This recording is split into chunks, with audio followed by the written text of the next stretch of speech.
지난주에 바울이 드로아에서의 일주일간의 사역을 제가 소개해드렸습니다. 20장 1절부터 16절까지 말씀을 통해서 우리가 바울이 드로아에서 어떠한 일이 있었는지 말씀을 통해 나눴어요. 주일에 성찬을 하면서 하나님의 말씀을 강론했죠, 바울이. 그런데 그 다음날 바울이 드로아를 떠나야 했기 때문에 너무너무 듣는 사람도 그렇고 전하는 자도 그렇고 하나님의 말씀을 사모했기에 밤새도록 하나님의 말씀을 전하는 일이 있었어요. 그때 3층에서 어떤 일이 있었어요? 3층에서 유두고 졸고 있던 유두고가 그 마음은 너무나 기특해요. 하나님의 말씀을 어떻게든 듣기 위해서 졸린 눈을 비벼가며 3층에서 앉아서 말씀을 들었는데 말씀을 듣다가 그만 잠이 들어서 3층에서 떨어지게 돼요. 어떻게 됐겠어요? 죽었어요. 예배드리다 죽은 거예요. 여러분, 예배드리다 졸면 죽어요. 아닙니다. 예배드리다가 이 사람이 죽게 되니까 막 사람들이 막 우왕좌왕 난리가 나는 거예요. 그러나 바울이 잠잠하라 라고 하면서 이 떨어진 유두고 청년의 위에 엘리야와 엘리사가 했던 그 방법대로 그 청년의 몸에 자기의 몸을 얹고 기도를 해요. 그리고 나서 이 청년은 살아나는 역사가 나타납니다. 주님의 일을 할 때 교회 안에서 말씀을 전하거나 말씀을 들을 때 우리가 생각한 것처럼 좋은 일만 일어나는 것이 아니죠. 때로는 어려운 일, 고난당하는 일, 힘든 일도 우리의 사역 가운데 나타날 수 있어요. 그렇지만 하나님께서 그 모든 일 가운데서도 하나님이 주관자 되시고 하나님이 섭리권자가 되셔서 하나님께서 그 모든 일을 이루신다는 것을 우리는 지난주 말씀을 통해서 배웠습니다. 고난과 시련이 올 때 우리는 어떻게 해야 됩니까? 낙심하고 좌절해야 돼요? 아니에요. 늘 하나님이 나와 함께 하시고 하나님께서 내 앞서 나가신다는 것을 여러분들 기도하시기 바라요. 또 한 가지가 있었어요. 교회는 여러분들을 그냥 혼자 울도록 내버려 두지 않는다는 거예요. 여러분, 괴로움 가운데, 고통 가운데 울부짖고 있을지라도 여러분을 위해서 기도하고 있는 누군가가 있다는 것을 반드시 기억하시기 바라요. 저도 여러분들을 혼자 울도록 내버려 두지 않겠습니다. 오늘은 우리가 바울이 항상 이 떠날 준비를 하는 모습을 보게 됩니다. 바울은 어디 가나 항상 떠날 준비를 하고 있었어요. 떠날 준비. 어디에 정착하고 머물러 있는 것이 아니라 늘 바울은 복음을 듣고 또 복음을 가지고 그 듣고자 하는 복음이 필요한 자들에게 복음이 들려져야 하는 자들에게 전하고자 하는 마음이 바울 안에 가득했어요. 심지어 오늘 본문을 보면 고난과 고통, 죽음까지도 생각하고 있었지만 그럼에도 불구하고 바울은 또 머물러 있고 정착하려는 것이 아니라 떠날 준비를 하게 돼요.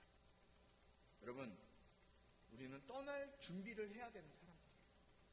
한 곳에 늘 영원하게 정착할 것 같지만 정착하는 사람은 아무도 없어요. 머물러 있는 사람은 없다는 거예요. 우리가 삶을 살다 보면 이사도 다니죠. 그러나 영혼이 다 될 때는 어떻게 됩니까? 이 땅에서만 있는 것이 아니라 죽고 난 이후에 천국으로 가든지 지옥으로 가든지 떠나야 되는 거예요. 결혼을 하면 부모님을 떠나듯이 우리는 늘 떠나야 되는 거예요. 죽음을 준비해야 되고요. 또 나의 삶을 준비해서 떠날 준비를 어느 때나 우리는 하고 있어요. 그런데 살다 보면 떠날 준비를 하는 사람들이 얼마나 될까요? 떠날 준비하는 사람 많지 않은 것 같아요. 그런데 바울은 늘 떠날 준비를 하고 있었던 거예요. 오늘 본문을 통해서 바울이 그렇게 늘 떠날 준비를 한 것. 어떻게 바울은 그렇게 떠날 준비를 늘 하고 있을 수 있었을까? 그 은혜를 우리가 함께 나눠보길 바랍니다. 오늘 17절부터 말씀을 볼 텐데요. 17절부터 38절까지 조금 긴 말씀이지만 우리가 이 말씀을 통해서 하나님이 우리에게 주시는 은혜를 함께 나누기 바랍니다. 먼저 17절 말씀 한 절만 함께 합독하도록 하겠습니다. 이 말씀은 살아계신 하나님 말씀입니다. 함께 합독합니다. 시작.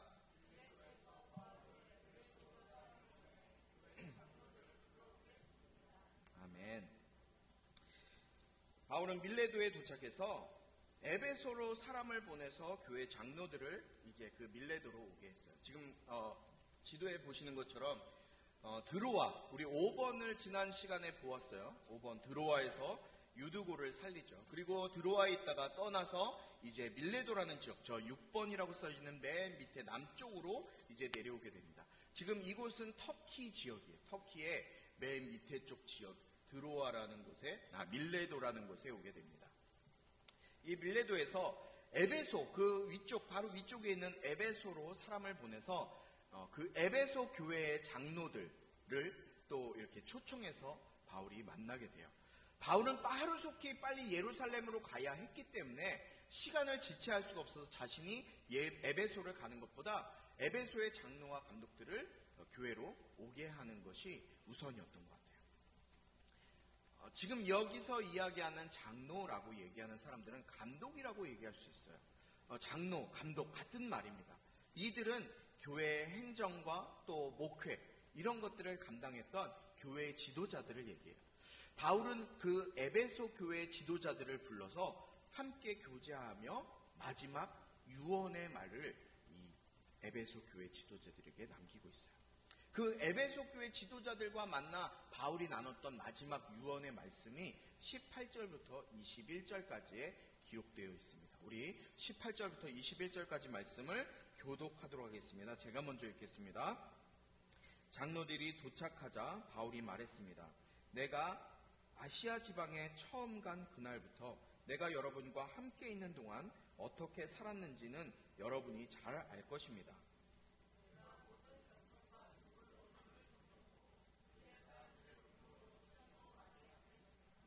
여러분도 알다시피 나는 여러분에게 유익한 것이라면 무엇이든 주저하지 않고 전했고 공중 앞에서 또 집집마다 방문하면서 여러분을 가르쳐 왔습니다.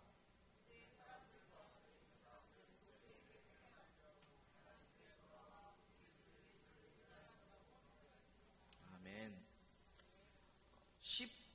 18절부터 21절까지 말씀 속에서 바울이 에베소 교회 지도자들에게 마지막으로 남긴 유언의 말을 보면 바울이 어떻게 지금까지 사역했는지를 기록하고 있어요. 18절에 보니까 뭐래요? 여러분이 내가 지금까지 어떻게 사역했는지 알 것입니다 라고 얘기해요. 그러니까 이미 바울은 숨김없이 자신의 사역을 모든 사람들이 이 사람은, 이 바울이라는 사람은 어떤 사역을 했던 사람이구나 라는 것을 그의 삶을 통해서, 그의 행적을 통해서 다 보아 알 수 있던 거죠. 그러면서 19절에 바울의 사역이 어떠했는지, 그의 마음이 어떠했는지가 자세히 기록되어져 있어요. 19절 말씀에 보니까 바울이 첫 번째로 어떻게 사역했습니까? 내가 뭐든 겸손으로 사역했다고 하고 있어요. 겸손. 여러분, 사역할 때 겸손함이 참 중요해야 될 줄 믿습니다. 겸손함. 여러분, 겸손한 것이 참 중요해요. 하나님은 교만한 사람을 싫어하세요. 겸손한 자를 들어 쓰시는 분이라고 했어요. 우리는 겸손해지길 바라요. 교회 안에서도 또 많은 사역을 하다가 나도 모르게 교만해질 때가 있어요. 그러나 교만하면 하나님이 쓰시지 않아요. 바울은 첫 번째로 하나님 앞에 겸손하게 사역했어요. 비굴하게 사역했다는 것이 아니라 겸손하게, 무엇을 하든 주 앞에서 겸손하게 사역했어요. 두 번째는 뭘로 사역했습니까? 눈물로 사역했다 그래요. 겸손과 눈물로 사역했어요. 여러분, 목회를 하다 보면요, 눈물을 흘릴 수밖에 없어요. 부사역자도 저도 오랫동안 사역을 했었고, 많은 일들을 사역을 했지만 담임 목회를 하고 담임 목사가 되니까 더 눈물로 사역할 수밖에 없어요. 맡겨주신 영혼들을 보면서 늘 안타까워하며 눈물을 흘릴 수밖에 없는 그 마음, 애타는 심정. 감상적인 눈물이 아니라요, 정말 속에서 한 영혼을 바라볼 때 이 영혼 안타까워서 흘리는 그 눈물. 목회자가 눈물 없이 사역한다 그러면 저는 가짜라고 생각해요. 제가 유독 눈물이 좀 많은 것도 눈물을 많이 흘리는 내용일 수도 있겠지만 목회자가 어쨌든 맡겨주신 영혼들을 위해서 눈물을 흘리지 않고 기도한다. 있을 수 없는 일인 것 같아요. 바울도 역시요. 눈물로, 겸손과 눈물로 사역했어요. 세 번째는 바울이 이렇게 고백합니다. 주를 섬겼다. 주를 섬겼다. 바울은 사람을 섬기고 교회를 섬겼다고 이야기하지 않았어요. 뭐라고 얘기해요? 주를 섬겼다라고 얘기해요. 여러분, 교회를 섬기는 것도 또 사람을 섬긴 것도 누굴 위해 섬긴 거예요? 주를 위해, 예수 이름을 위해 섬긴 거예요. 바울은 에베소 교회에 보내는 편지에서 이렇게 말씀하고 있어요. 에베소 6장 6절에서 7절 말씀입니다. 사람을 즐겁게 하는 사람들처럼 눈가림만 하지 말고 그리스도의 종들처럼, 누구의 종들처럼? 그리스도의 종들처럼 마음으로 하나님의 뜻을 행하고 성실히 섬기되 주를 섬기듯 하고 사람에게 하듯 하지 마십시오. 무엇이든지 할 때 사람에게 하듯 하지 말고 주를 섬기듯이 하다라고 바울은 에베소 교회 성도들에게 이야기하고 있습니다. 사랑하는 성도 여러분, 우리가 무엇을 하든지 사람에게 하듯 하지 말고 주님에게 하듯 하면 내가 맡겨진 그 자리에서 내가 사람을 만나던 어떤 누구를 만나던 그 사람과의 관계 속에서 주님의 마음으로 주님을 섬기듯이 사역하면 반드시 열매가 맺혀지게 될 줄 믿습니다. 무엇을 하든지 주께 하듯 하는 것. 바울은 무엇을 하든지 주님께 대하듯 했다는 거예요. 사람을 돕던, 교회를 돕던, 자기가 키운 제자들을 돕던 바울은 늘 주께 하듯 했다라는 고백하고 있는 것을 보게 됩니다. 마지막으로 바울은 유대 사람들의 음모로 시련도 많이 당했습니다라고 고백해요. 시련도 많이 당했어요. 여러분, 목회는 시련의 연속입니다. 목회뿐만인가요? 여러분들의 각자의 삶도 시련의 연속이지 않아요? 행복한 일, 좋은 일, 기쁜 일만 끊이지 않고 나타난다면 여러분들은 이 자리에 찾아 나오실 분들이 거의 없을 거예요. 때로는 힘들 때, 어려울 때 주님 앞에 엎드리기 위해서, 주님 앞에 도움을 구하기 위해서 나오는 경우가 많이 있죠. 여러분, 시련은 주님이 우리에게 주신 또 다른 축복임을 기억하시기 바랍니다. 그래야 우리가 하나님 없이 사는 인생이 아니라 그래도 내가 하나님이 있어야, 하나님이 계셔야 내가 그래도 주님을 붙들고 주님께 나아갈 수 있구나 라며 주님 앞에 나올 수 있기 때문이 그렇습니다. 여러분, 시련도 많이 경험할 수 있게 되길 주님의 이름으로 축복합니다. 또한 20절에 보니까 이렇게 고백합니다. 여러분도 알다시피 나는 여러분에게 유익한 것이라면 무엇이든 주저하지 않고 전했고 공중 앞에서 또 집집마다 방문하면서 여러분을 가르쳐 왔습니다. 유익한 것이라면 무엇이든지 주저하지 않고 전했다고 고백합니다. 여러분, 바울에게 있어서 유익한 것이 무엇일까요? 바울에게 있어서 유익한 것이 무엇일까요? 딱 하나밖에 없어요. 그것은 바로 복음이에요. 복음. 예수 그리스도. 예수의 이름을 전하는 것에 바울은 게으르지 않았다는 거예요. 어디를 가나 바울은 본인이 유익한 것이라면 무엇이든지 주저하지 않고 전했다는 것입니다. 여러분, 그러면서 바울은 이 복음이 무엇인지, 자기가 주저하지 않고 전했던 그 복음이 무엇인지를 21절에 기록하고 있어요. 21절 우리 한 목소리로 다시 한번 읽도록 하겠습니다. 시작.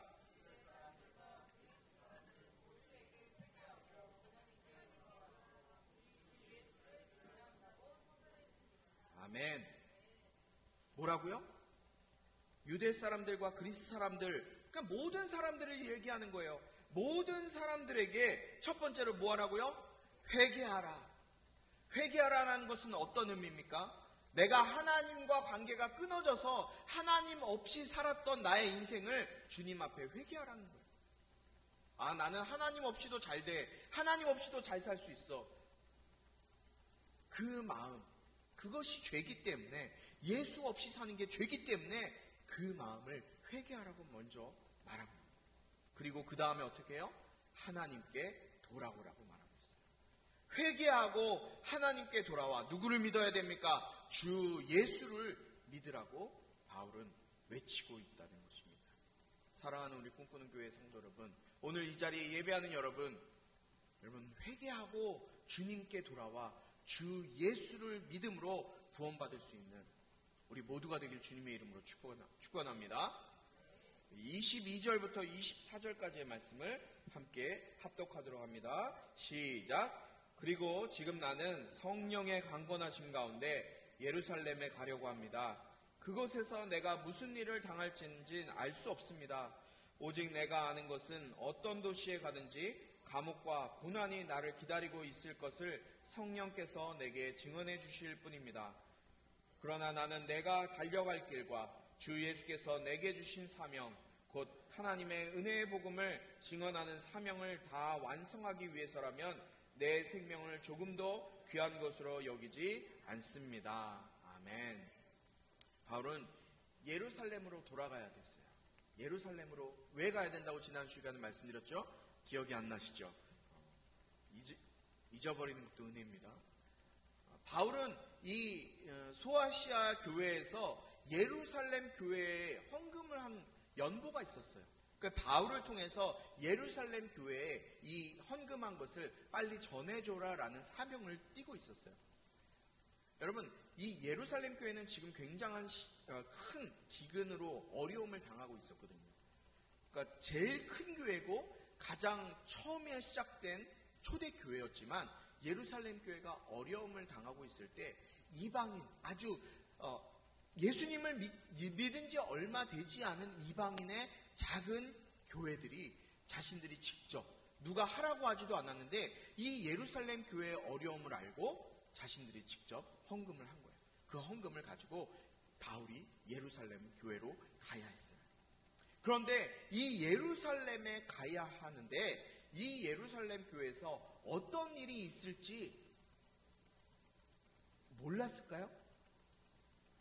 오늘 22절에 보니까 나는 성령의 강권하심 가운데 예루살렘에 가려고 합니다.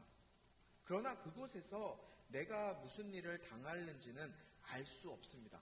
어떤 일을 당할지는 정확하게 바울이 알고 있지 않았어요. 그런데요, 성령님께서 말씀해 주세요. 22절에 보니까 뭐라고 말씀해 주세요? 오직 내가 아는 것은 내가 어떤 도시에 가든지 감옥과 고난이 나를 기다리고 있을 것입니다. 성령께서 증언해 주셨다는 거예요.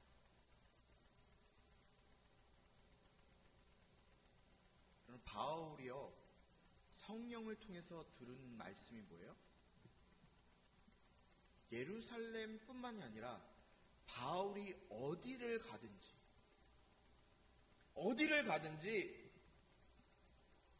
감옥과 고난이 기다리고 있을 것이라는 것을 성령님께서 말씀해 주셔서 알았어요.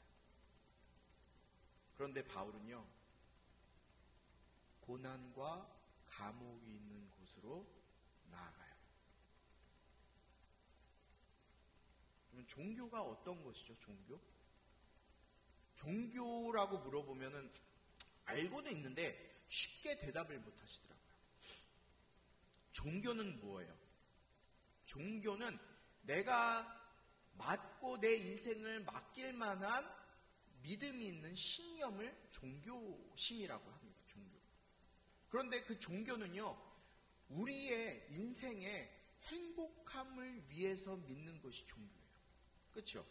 어떤 종교도 내가 고난과 고통당하기 위해서 종교 생활하는 사람이 있을까요? 없을까요? 없어요. 누가 자기가 고난과 고통 가운데 처하기 위해서 종교를 믿어요. 신앙을 가져요. 고통을 받기 위해서 종교 생활하는 사람 있어요?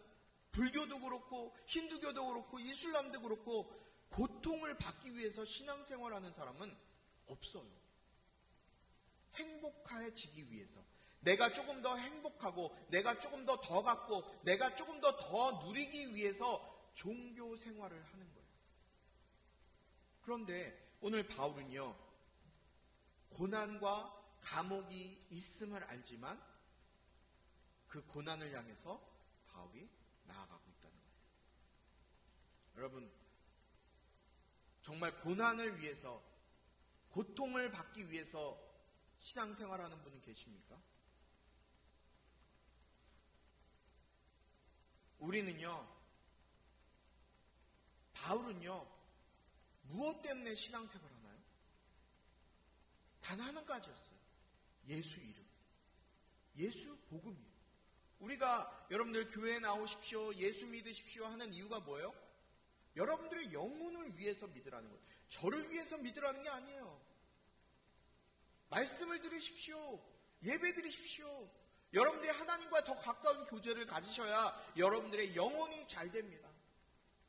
육신이 잘 되는 것은 90년, 100년이면 끝나요.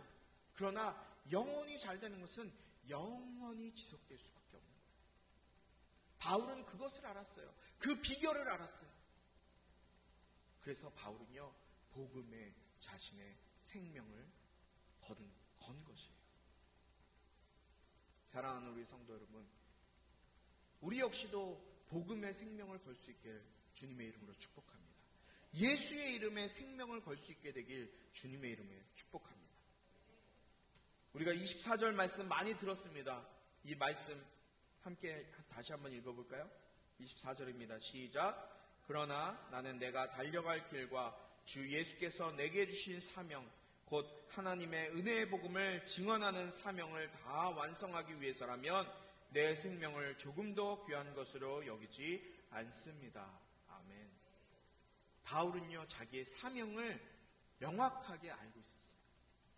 자기의 사명을 완수하기 위해서. 바울의 사명이 뭐였어요? 주 예수께 받은 사명, 곧 하나님의 은혜의 복음을 증언하는 그것. 하나님의 은혜의 복음, 죄밖에 없는 나이지만 정말 죄인의 개수라고 자기가 자신을 고백하는 바울이지만 나 같은 이 벌레만도 못한 나를 위해서 예수님이, 하나님이신 그분이 인간의 몸을 입고 이 땅에 오셔서 나를 위해 대신 십자가에 죽어주시고 다시 살아나셔서 나를 의롭다고 해주신 그 은혜의 복음, 그 은혜의 복음을 증언하는 그 이유, 그 사명을 완수하는 것이 바울의 사명이었어요. 여러분, 그리스도인이라는 단어, 그리스도인이 무슨 뜻인지 아세요? 작은 그리스도, 예수의 사람이란 뜻이에요. 안 좋은 말로 얘기하면 예수쟁이라는 말이에요. 예수쟁이. 예수쟁이는 어떤 사람을 예수쟁이라고 합니까? 나 자신을 위해서 사는 사람을 예수쟁이라고 합니까? 아니요. 나를 위해서 사는 사람은 그냥 나를 위해서 사는 사람이에요. 그냥 일반 사람들이에요. 그러나 그리스도인이라고 칭함받은 사람은요, 나를 위해서 사는 사람이 아니라 예수를 위해서 사는 삶이에요. 예수를 위해서 사는 사람이 그리스도인이라 칭함받은 거예요.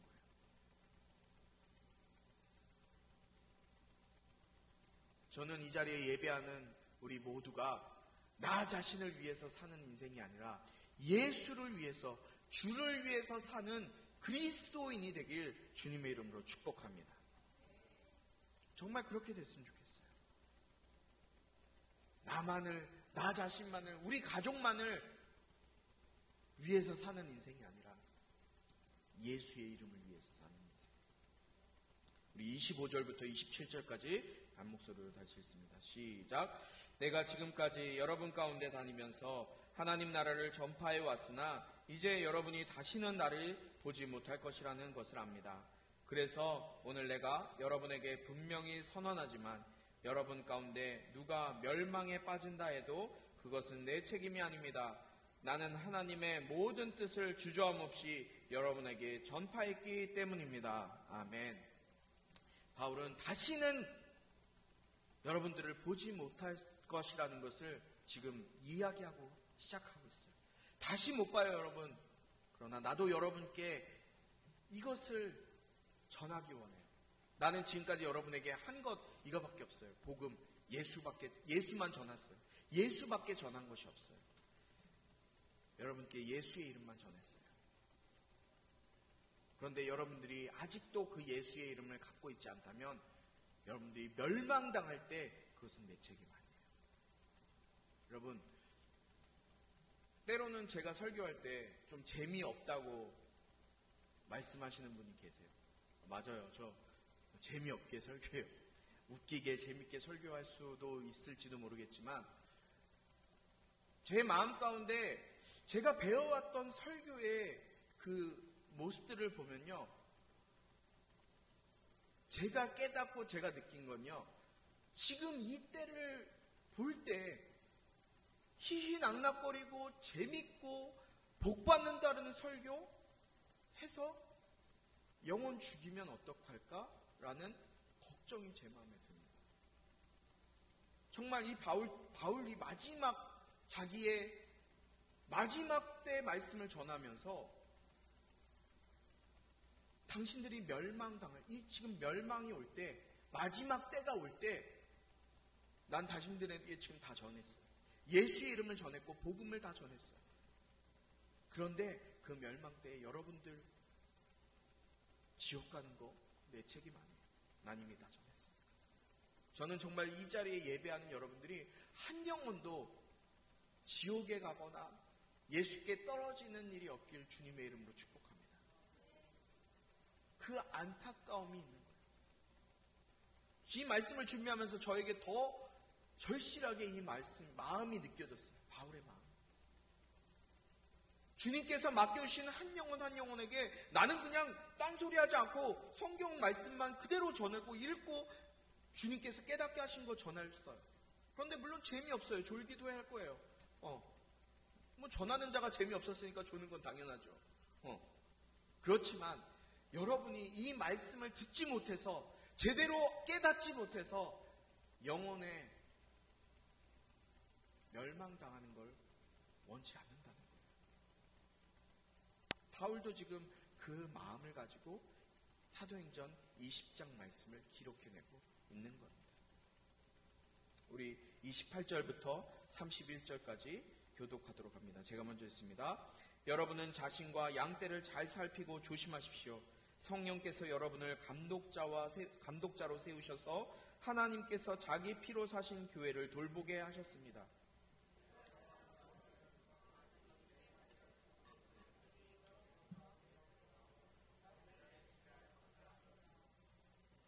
또한 여러분 가운데서도 사람들이 들고 일어나 제자들을 빼내 자기들을 따르게 하려고 진리를 왜곡할 것입니다. 똑바로 차려 깨어 있어야 합니다. 내가 3년 내내 여러분 모두에게 밤낮 쉬지 않고 눈물로 훈계한 것을 잊지 마십시오. 아멘. 하나님께서 자기 피로 사신 교회를 바울을 통해서 돌보게 하셨어요. 그런데 바울이 떠나고 나면 어떤 일이 일어날 거라고요? 마지막 때 흉악한 이리떼가 나타나서 양떼를 해치려 할 거랍니다. 잘못된 말씀을 전하고 교회, 지금 수많은 교회, 한국에만 50만 교회가 있어요.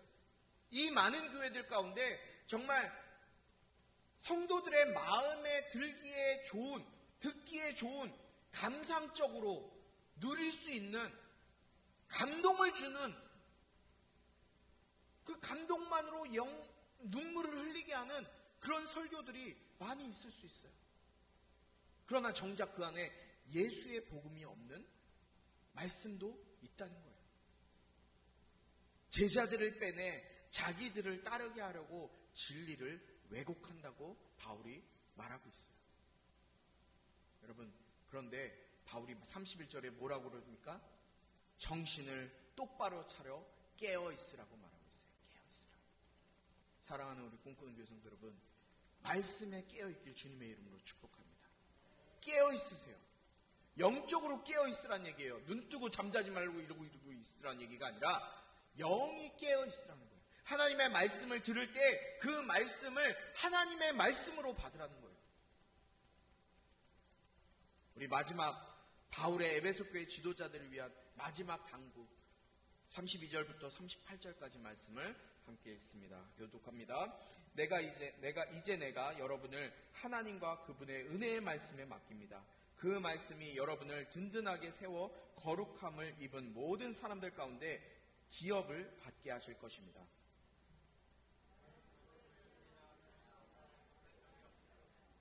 여러분도 알다시피 나는 나와 내 일행이 필요한 것을 손수 벌어서 썼습니다.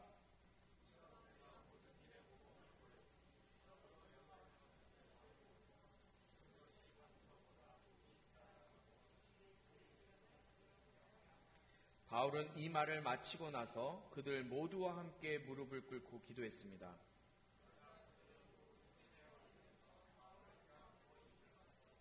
함께 있습니다. 다시는 그의 얼굴을 보지 못할 것이라는 말 때문에 그들은 더욱 슬퍼하며 바울을 배타는 곳까지 전송했습니다. 아멘. 바울이요, 마지막에 자신이 정말 사랑했고 자신이 세웠고 자신이 키워냈고 자신이 믿음으로 말씀으로 낳은 자신의 동역자들, 자신과 함께하는 사역자들을 마지막으로 대하면서 이들을 주님께 부탁해요. 그런데 어떻게 부탁하는지 아세요? 32절 말씀에 바울은요, 이제 내가 여러분을 하나님과 그분의 은혜의 말씀에 맡깁니다. 여러분, 제가 여러분들을 위해서 기도하고 여러분들을 위해서 마음 쏟지만 제가 할 수 없어요. 결국 여러분의 삶은 어디에 이끌려 가야 하는 것인가? 어디에 이끌려 가야 하는 것인가?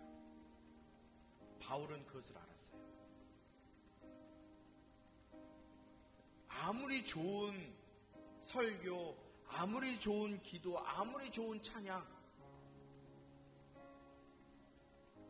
그것이 성도들을 완전히 이끌어가지 못해요. 그러나 우리를 이끌어가고 우리를 믿음에서 신앙에서 떨어지지 않게 하는 것이 있는데 그것이 뭐예요?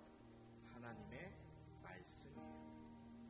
여러분, 제가 월요일부터 금요일까지 매일매일 하루도 쉬지 않고 말씀을 묵상하고 말씀을 정리해서 올려드려요.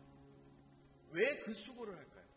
나도 피곤하고 지치고 힘들지만 왜 그 수고를 할까요? 여러분을 정말 하나님의 말씀에 맡길 수밖에 없기 때문에 그래요. 내가 여러분들을 눈동자처럼 매일매일 보고 여러분들이 어디서 무엇을 할지 알지 못하지만 하나님의 말씀이 여러분 가운데 있으면 그 말씀이 여러분들을 이끄실 것이고 그 말씀이 여러분들을 살릴 것이기 때문에 하나님의 말씀을 나누는 거예요.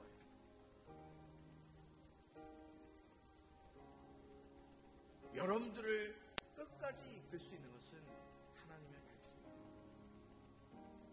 바울도 하나님과 그분의 은혜의 말씀에 여러분들을 맡깁니다라고 마지막 고백해요.